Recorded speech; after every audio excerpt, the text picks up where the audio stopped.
Okay, let's start. Before starting, we'll just go through the last problem which we're solving. I told you please solve it at home. I think by now you had tried it and got these answers only. So we'll just go through it very quickly. First one is calculate the slip.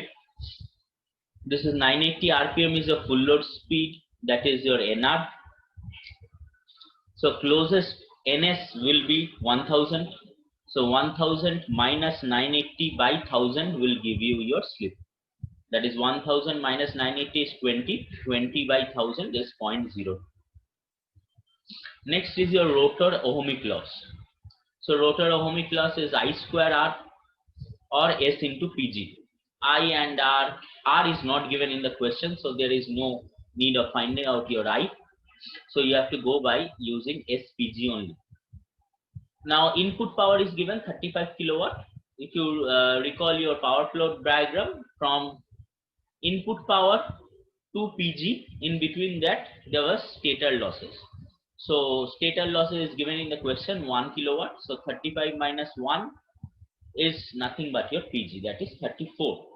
And S you have found out 0.02. So 0.02 into 34 into 10 to the power 3, because all are unit in kilowatt. So you'll get 680 watt.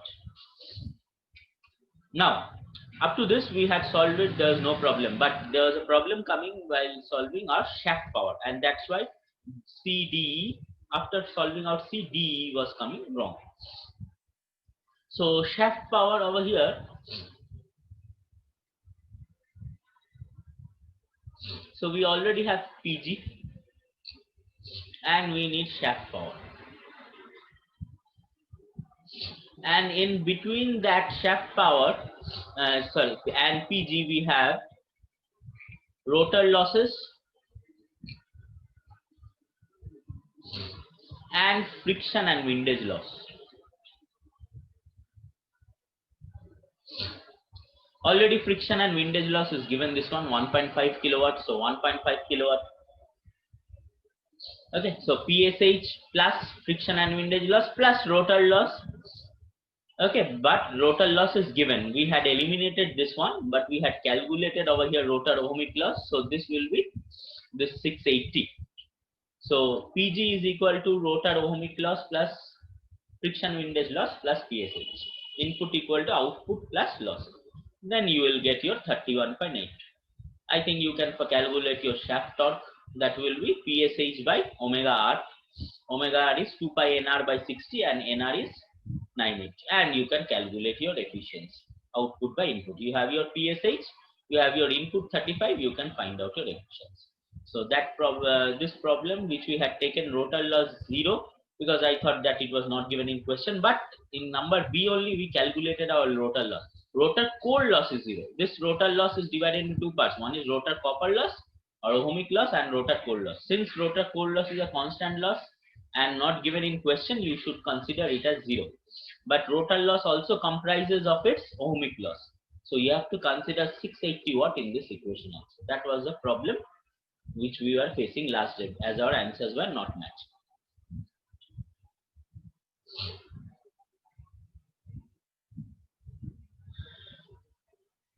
So I'll close this. I think you have tried and got this answer also, I expect from you. And submit all the 2 quizzes that I had given. Submit those quizzes by today midnight. Okay. 50% of you have submitted in both the quizzes. There are 2 quizzes, one of power electronics and one of machine. Submit both the quizzes. Both have timing today midnight, 11:59 p.m. So take care of that timing and submit it before that. Okay. So let's start with today's lecture. So today we will continue with our test on induction motor. We have understood our induction motor equivalent circuit, and it looked as similar to our transformer. And we had also studied in transformer in the last sem how those equivalent circuit parameters were calculated.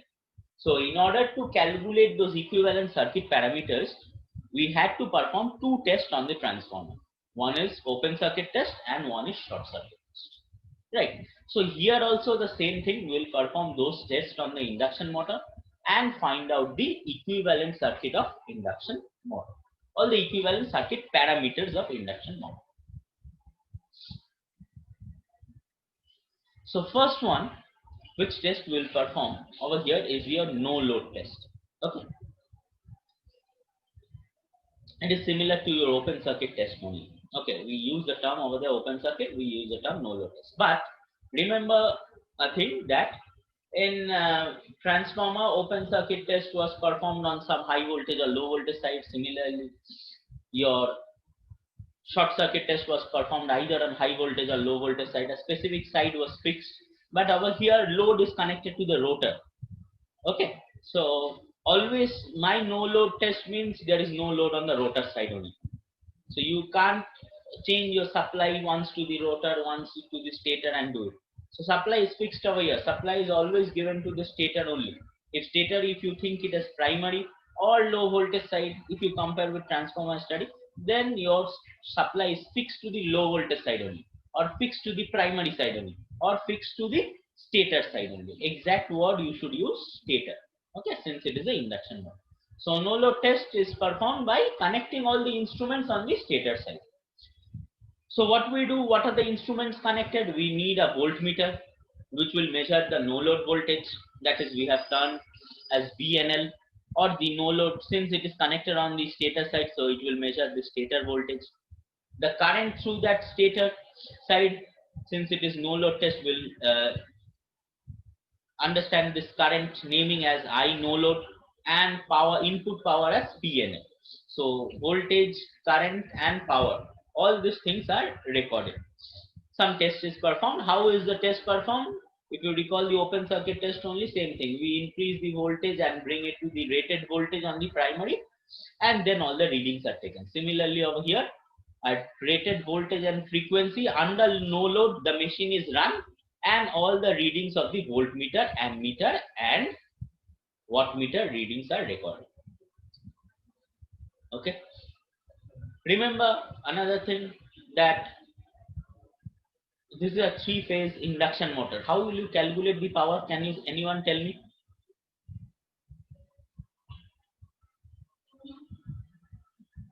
Anyone? Three-phase induction motor. How do you measure power in three phase? Huh? Now, how do you? I need the method. What method? How do you measure? Wattmeter. What wattmeter? Three-phase power measurement. How it is? Three-phase wattmeter. মানে একটা pressure coil থাকে আর current না না মেথডটা কি ছিল বলো? 2 wattmeter method. 3 phase power was measured by 2 wattmeter। ঠিক আছে, মনে পড়েছে তো? 3 phase power is always measured by 2 wattmeter method. You can measure by single wattmeter also, no problem, but general method is used 3 wattmeter method. If you measure it by single wattmeter, then you multiply it by 3. Okay. Next. Now at no load, generally your slip is very small, so obviously your R2 by SNL, because no load slip, R2 by SNL, if you see, this one is your actual equivalent circuit of induction motor, this first diagram. So if your slip is very small, I can say R2 by SNL is very large, and the impedance of this branch will be very large compared to this XM. Now these two branches are connected in parallel. If the impedance over here is very large, okay, so no current will flow through this, or maximum current will flow through this XM, so I can neglect this branch X2 and R2 by S. So S replaced by SNL. So this parallel combination of XM and R2 by S plus JX2 can be reduced to only XM, which is shown over here. As since at no load your slip is small, the impedance of this parallel branch, which consists of R2 by S and X2, becomes large. So we can consider this path as open, and we can replace this, we can remove this part of the circuit and get this. Okay, so what will be the no load reactance over here? We can find out from X1 plus XM only, because there are two reactances over here. So X1 plus XM. From here you can calculate many things. This XNL is also represent somewhere is X1 also. In books or anywhere you may find out, but we need to find out this value. So XNL is nothing but the reactance in this circuit. What is the reactance in this circuit? Is X1 plus Xn. Now going into the formulas. Same type of formulas which were used in the open circuit only. So we have stator voltage VNL, which is recorded. We have input current INL, which is recorded, and we also have our input power PNL.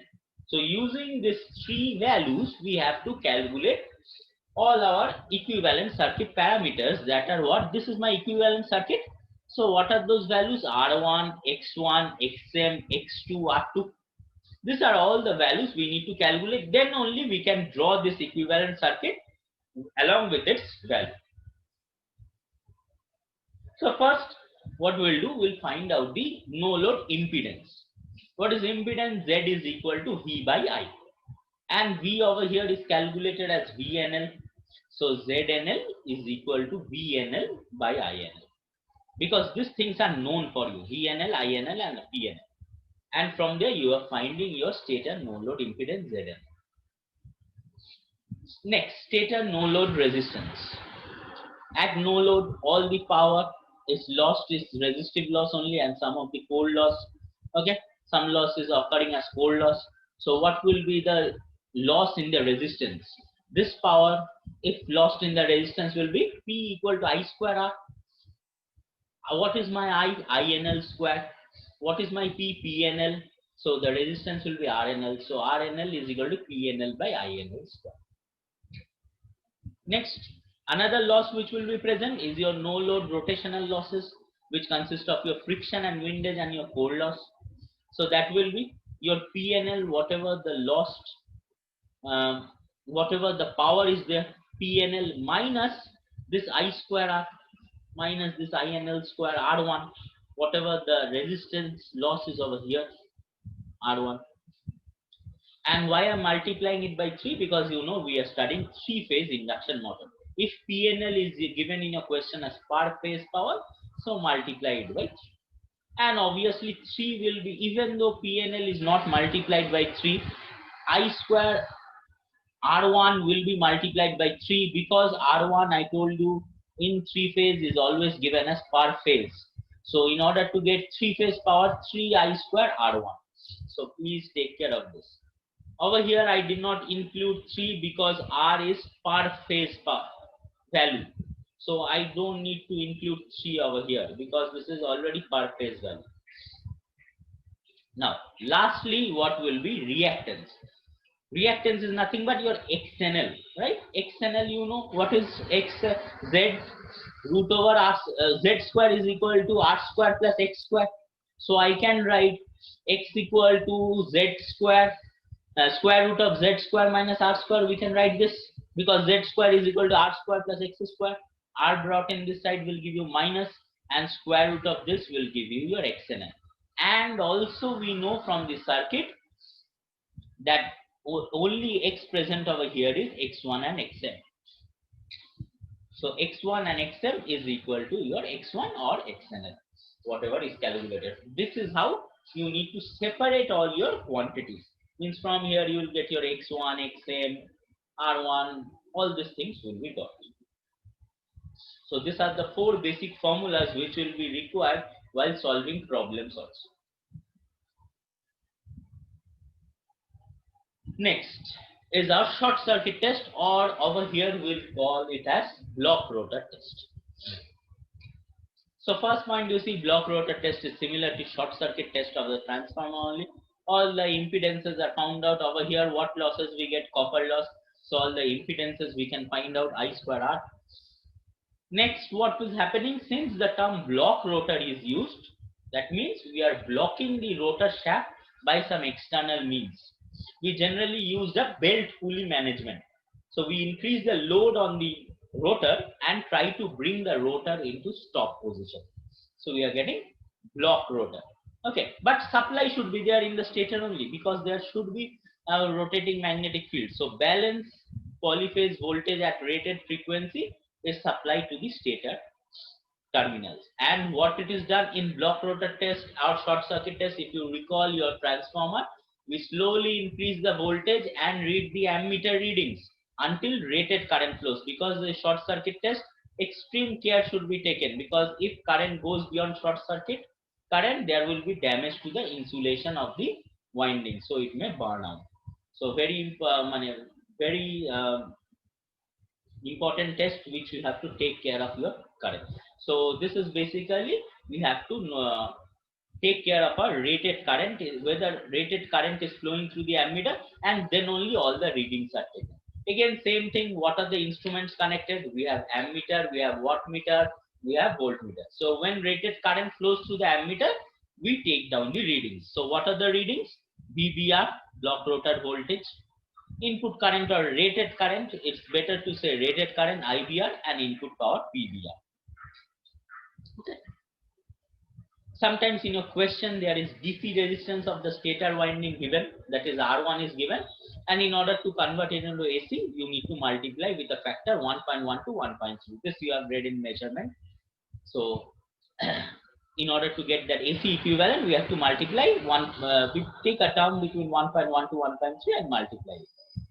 So this is a basic circuit again of your equivalent circuit of induction motor. Now what voltage we are supplying? VBR. What current we are supplying? For that voltage we are getting rated current, that is IBR. Now we have to solve this equivalent circuit and get some relation. Okay. So we'll write the equation first, then we'll go for solving. Again the same things we will solve. How will you find your impedance? This is block rotor impedance. So suffix is BR. Previously it was no load, so suffix was NL. So Z is equal to V by I, all having suffix BR. How do you see? This will be BR. Okay. This is block rotor resistance. RBR is equal to PBR by IBR square. And what will be XBR? Root over ZBR square minus RBR square. Same type of formulas which we used in the over here only, same thing, except we don't need to calculate the no load rotational losses because it appears only on no load only. On load, which we are giving by connecting external pulley and trying to block the rotor, that means we are giving a load over there. So we don't need to calculate your no load rotational losses.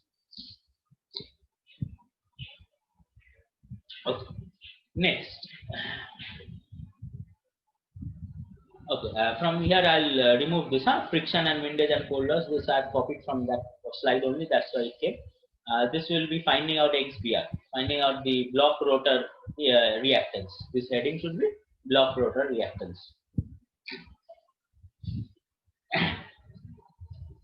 So next what we need to do is solve this equivalent circuit and get some general equations, because that will be needed in problems which we'll discuss later in this class.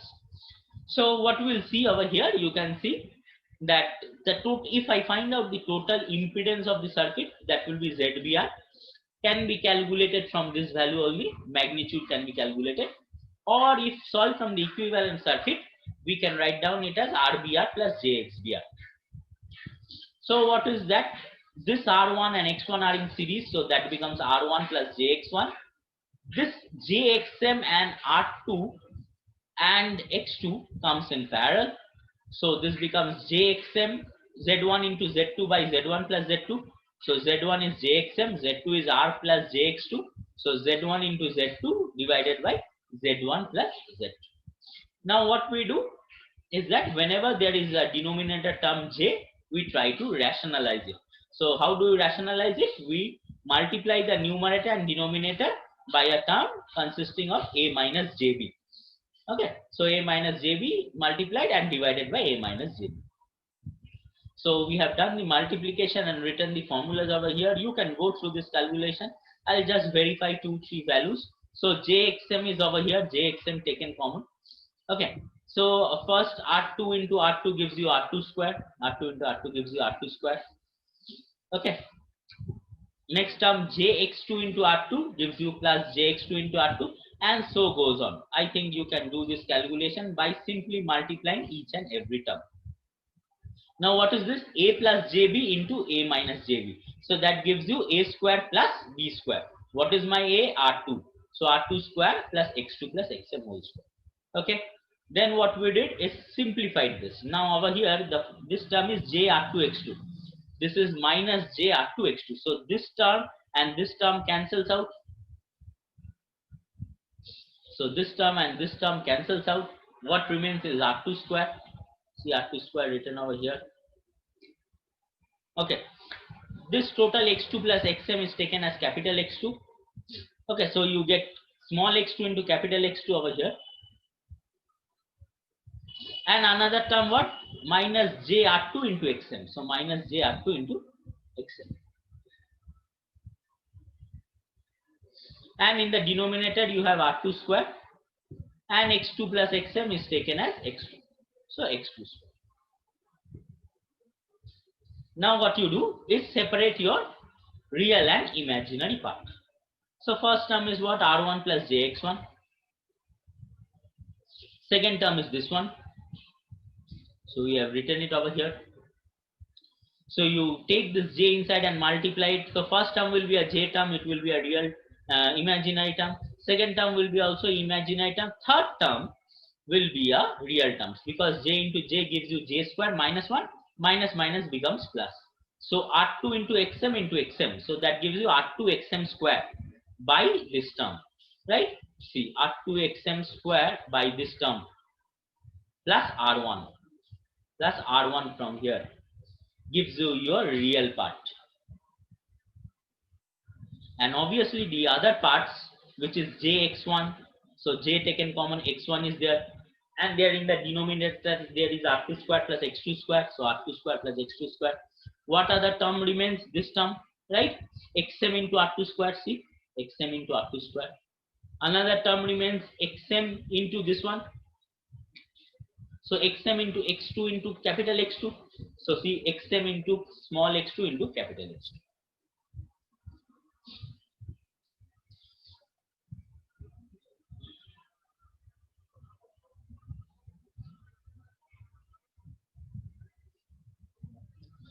So this is how we separate these two terms. Now can I say this is RBR, this is XBR? So using that, next slide we will do some derivation.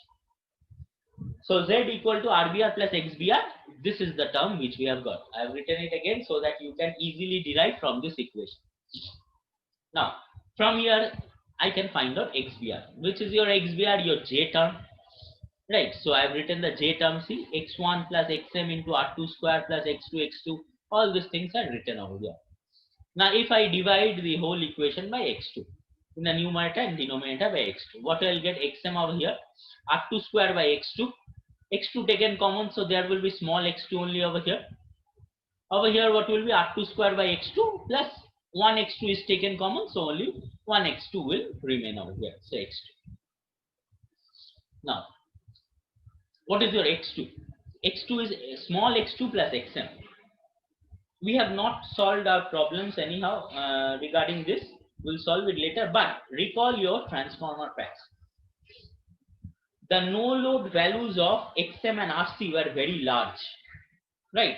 Compared to your x1 may be 0.04, 0.06, but xm we had calculated was very large, maybe 570, maybe 580, maybe according to transformers it can be 1 kilo also. So those values were very large compared to your R2. R2 is your internal resistance of the winding. So your X2 is very, very large compared to your R2. So this term can be neglected over here. So R2 square by X2 will be neglected. It will be close to 0 as your denominator is very large. So in the numerator what you have? This is eliminated, so xm into x2, so xm into x2 divided by capital X2 only. So if you simplify this, what is capital X2? Capital X2 is capital xm plus small x2. So I've written it over here. Capital X2 is capital xm plus small x2. Now divide this again. Divide this by xm. What you will get? X2 by 1 plus x2 by xm. Again it has a term xm. And you know xm is very, very high compared to your x2, r2, r1, any value. So this term can be neglected, x2 by xm. This is all making simplification so that we get the values very easily. 1 plus x2 by xm. So this is neglected. So in the denominator remains only 1. So xbr is equal to x1 plus x2. So whatever xbr is calculated by this formula, if divided by 2, gives you x1 and x2. if divided by 2 gives you this x1 and x2. So we have already found out your x1 and x2 over here. Okay, next, from your ZBR again equation, we have another term over here, XBR, sorry, RBR. XBR is already solved. We have another term over here, XBR. Now, using that term, RBR, which is the real part, I have written RBR is equal to R1 plus R2 xm square by R2 square plus x2 square. Now, again, you do the same thing. What you do, take xm common or x2 common and divide it. I have skipped the step over here. You can do it.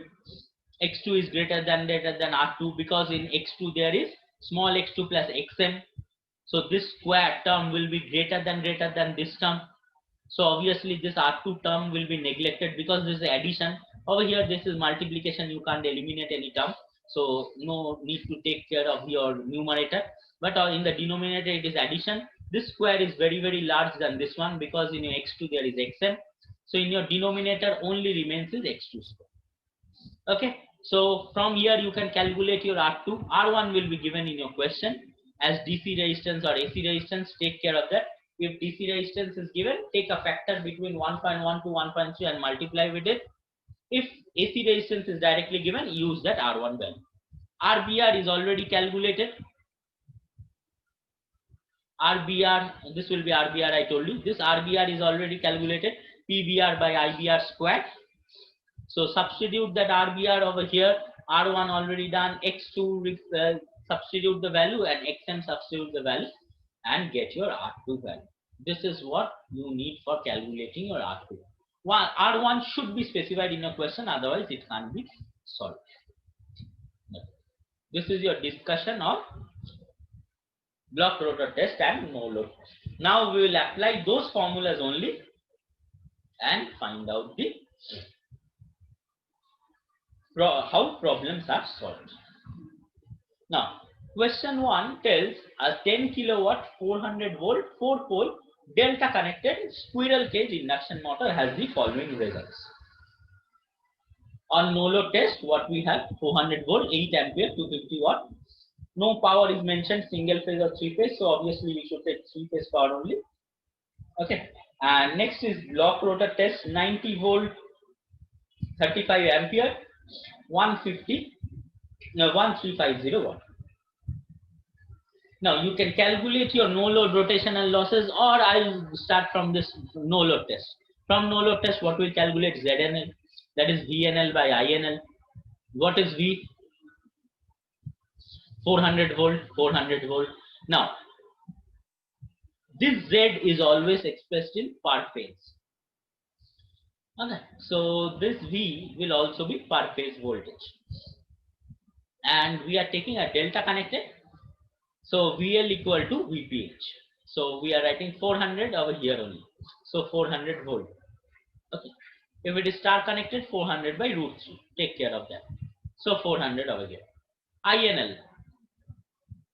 INL, you have to take phase current, right? So phase current is line current by root 3 in case of delta. So 8 by root 3.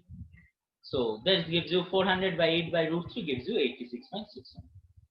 Take care of these things, which connection is given, whether it is star or delta. Use the voltage relation and current relation of star and delta and apply over here, because this is three-phase induction motor which we are studying. Don't forget to give your this root 3 quantities. Okay, this root 3 quantities will be included in the equation. So next is RNL.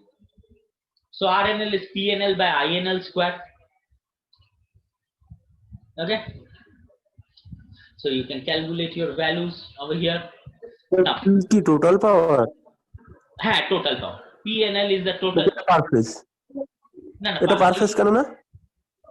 তুমি তো no load test করছো পুরো 3 phase induction motor, total power যদি measure করতে হয় I have to apply 2 watt meter method only না, 2 watt meter method to full power W total পাওয়ারই দেবে। হ্যাঁ, টোটালটা বার করে দেবে। ঠিক আছে, যেহেতু ওর জন্য প্রথমে এটা সিঙ্গেল ওয়াট মিটার হলে তো তাহলে ওই একটা একটা করে দিত হ্যাঁ হ্যাঁ তখন, হ্যাঁ, তাহলে একটা একটা হলো তখন ওই তিনবার করতে হতো।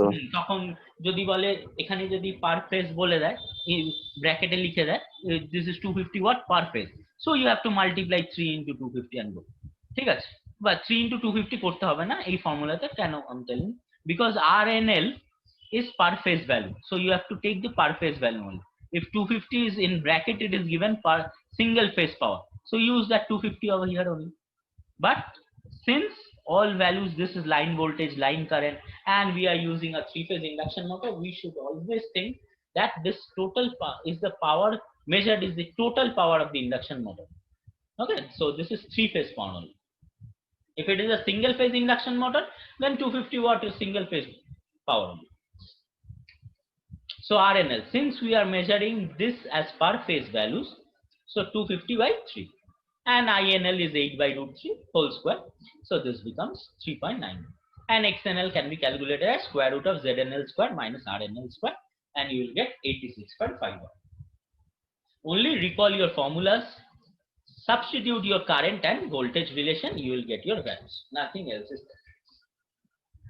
And at last, in no load test only, we have the fourth formula, no load rotational losses, that is 3PNL minus INL square into R1. 250 is my three-phase power. See over here, 250 into 3 I have not done. Minus, but I have multiplied 3 into INL square R1 because R1 is per phase value.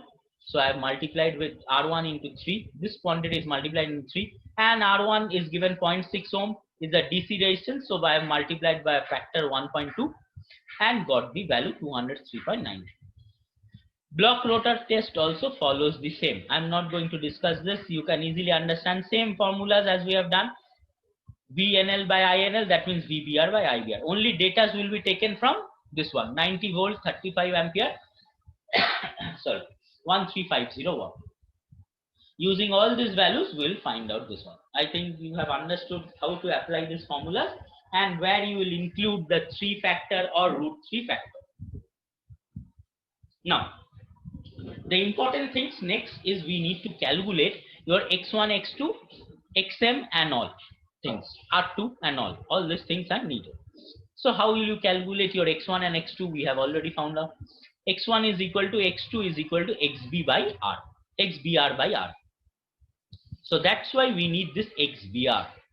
Okay, so 4.316 by 2, that gives you 2.158 ohms. Next, x1 is calculated, xnl is also with you, so we'll go to no load test.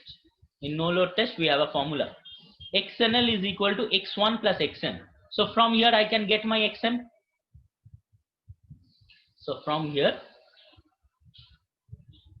so x1 xm is equal to xnl minus x1, because xnl is known 86.51, x1 is calculated just now 2.158, substitute it, get it over here. If told, you can calculate your capital X2, not necessary, because this is a combined factor of capital XM and X2, that comes out to be 86.51, but it is not a part of the equivalent circuit, because equivalent circuit part is X1, X2, XM, R1, R2. And lastly, what we have, we need to find out your R2. Okay, so use this formula, RBR minus R1 into X2 by XM. So that's why I had found out your X2 over here. So that's why x2 is found out, because x2 is applied over here. So x2 is found out over here and applied, and you will get 0.402 ohms. So you have got all the equivalent parameter, x1, x2, xm, r2, r1 is given in your question. So hopefully you can draw this circuit. See, r1, r2 found out, x2, x1 found out, xm is found out. So all these things are found out and your equivalent circuit can be drawn. So this is one of the problem, and another problem we'll discuss just now is related to your this test only, block rotor or no load test. In the question over here, block rotor test on a 3-phase 40 kilowatt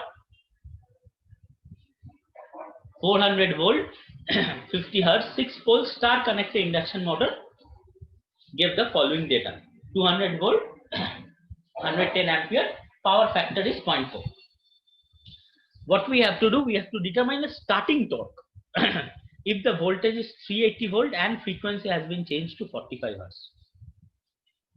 Neglect the magnetizing current and assume stator and rotor ohmic losses to be equal. So if stator and rotor ohmic losses are equal, see, all things which we are studying is we are bringing one quantity to the other side. Test is performed on the side of the stator, right? So all rotor quantities are referred to stator side and only studied.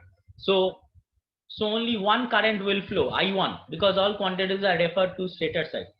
But there will be two resistors. One will be stator resistance and rotor resistance referred to stator side, right? So the losses in this, if both are equal, so current cancels out, I square R is equal to I square R. So current cancels out, I square R1 is equal to I square R2. So current cancels out, so R1 is equal to R2. So that's why rotor, if rotor ohmic losses are equal, your resistances R1 and R2 will be equal. This R2 is actually, okay. So this impedance which we had calculated, X1 and X2, 0.9623, is calculated at what frequency? 50 Hertz. But we need to calculate the frequency at 40 Hertz because we need to determine starting torque at 45 Hertz. And we know that X is nothing but 2 pi FL, directly proportional to frequency. So you can apply unitary method. At 50 Hertz, what is my X1 plus X2? This one. At 45 Hertz, what will be my X1 plus X2 will be 0.9623 into 45 by 50. So that gives you 0.866. Now, how to calculate your torque at starting? You know your torque formula is 3 I square R R2 by S into 1 by omega S. This you know the formula. S is replaced by 1 because at starting torque is, slip is 1. So I've removed the S directly over here. IST, how can you replace this? We have our voltage. If you do V by Z, we will get our impedance. So that's why I've done V by Z and there's a square over there. So V square, V1 square by Z square. Okay. What is my voltage now? 380. So this becomes 380 by root 3 because star connected whole square. Z square, what is my Z over here? 0.42 R1 plus R2 0.42 plus 0.866 ohm square R square plus X square is your Z square. So this becomes your V square by Z square. Multiplied by 3 because 3 phase power into 1 by omega S into R2. R2 is 0.21. Omega S can be written as 2 pi ns by 60 or can be written as 4 pi f by p. So I have used 4 pi f by p over here.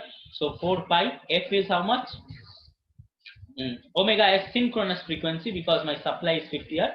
So 4 pi is 50 by 6. That gives me 312.594. So that is how your starting torque is found. Only thing you remember over here, power factor is given. Using power factor, how will you find out this one? You have to use this formula. R is ZBR cos theta BR, RBR, and XBR is ZBR sin theta BR. If power is given, we use the other formula which we discussed previously. If power factor is given, which formula we will use? These two formula. So that's why I have shown you both the problems and how to use the formulas.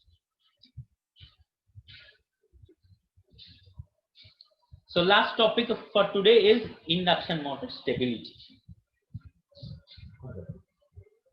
Generally, what happens if you increase the load on the motor or load torque is increased? What happens? The speed drops for a motor. You know this one.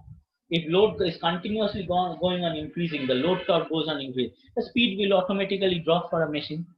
So that's why a stable operation of a system consisting of motor and load is that if the load increases, that means my speed will decrease. So if there is an increase in load torque, there will be a speed decrease. Okay. Generally, the operation of the induction motor is not on no load, is on full load only. A load is always there, right? So if there is load on the motor, then the normal operating region will be close to 0 between this region, okay, 0.02 to 0.05. and under this side is starting point, and this side is operating at higher loads, so it goes on going into this direction. So my mode of operation, normal operating region, is this part only. Okay, we generally don't operate in this region, we operate at full load regions. So full load regions means slip close to zero. That's why this is my bold line, is my normal operating region, okay, of the torque slip characteristics. And point is written, the above region is sometimes referred to as stable one, as all of the load characteristic in this region results in stable operating point. This we'll discuss in the next time. So main region of operation is this one, you should understand. So we have taken some figures and tried to understand what is happening. Now, there are two load curves drawn over here. So suppose the first load torque is TL1. Okay, the load which we have applied has a torque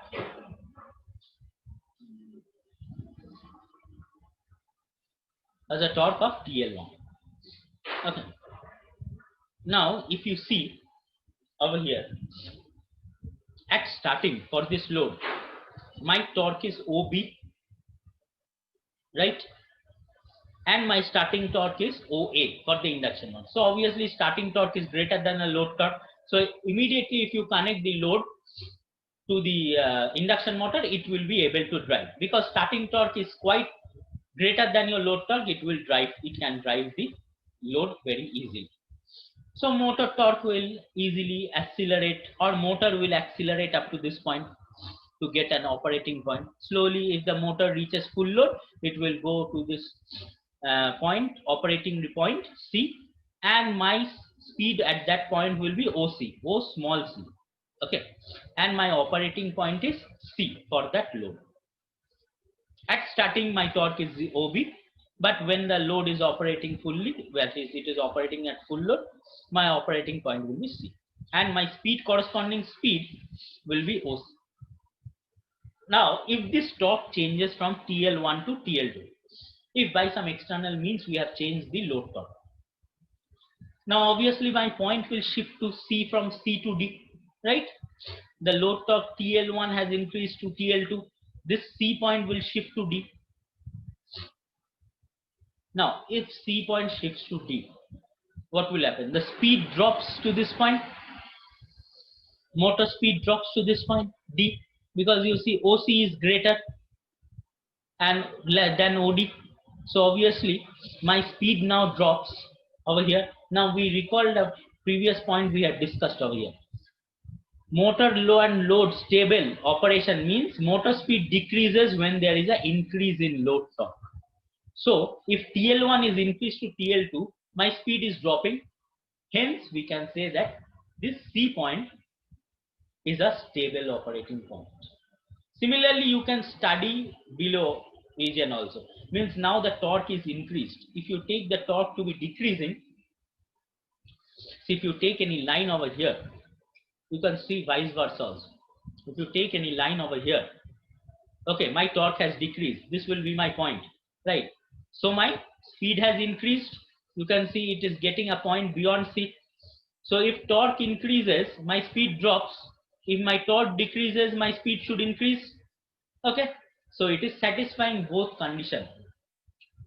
Either if torque increases, the speed will decrease and bring up to this point, and if my torque falls, my speed will increase and bring up to this point. So C is stable operating point in an induction motor. Now next characteristics, this one. Now you see this is my load torque over here.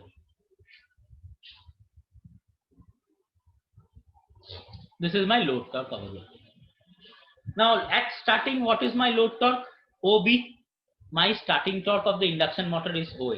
At starting only it can drive the load.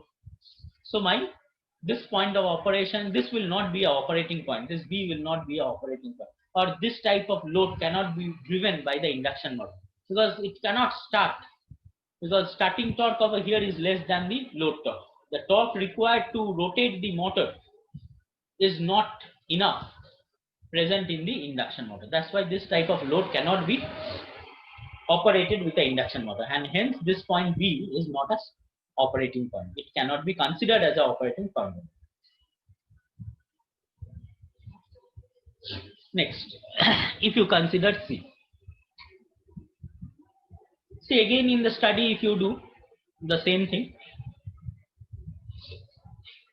for this point my speed is this one. If this is my load torque TL1, my speed is this one. I am increasing my load torque. What happens to my speed? It drops to this point. So as torque increases, my speed is decreasing. So again it is satisfying. So C is a stable operating point. But we generally don't operate, even though C is a stable operating point, we don't operate in this region. Why? Because if higher values of slip is there, we know the relations, we will have higher currents, lower power factor, more losses will be there, then there will be low efficiency. That's why this mode of region is eliminated. But if you are operated in this region also, this operation will be a stable operating point only. Okay. So this is what I wanted to discuss with you for today. So the basic thing which we can conclude is that a stable operation depends upon your nature of your load torque and your motor torque. How your load torque nature is. See, this load torque nature doesn't even start the load, because induction motor starting torque is less. So it all depends upon how your load torque nature and motor torque characteristic is, and at what point they intersect. Very important. Okay. So we have discussed today the block rotor test and no load test and induction motor stability. Next day we will go on with the starting of induction motor. Jodi kichu doubt thake bolo, nale we can close them.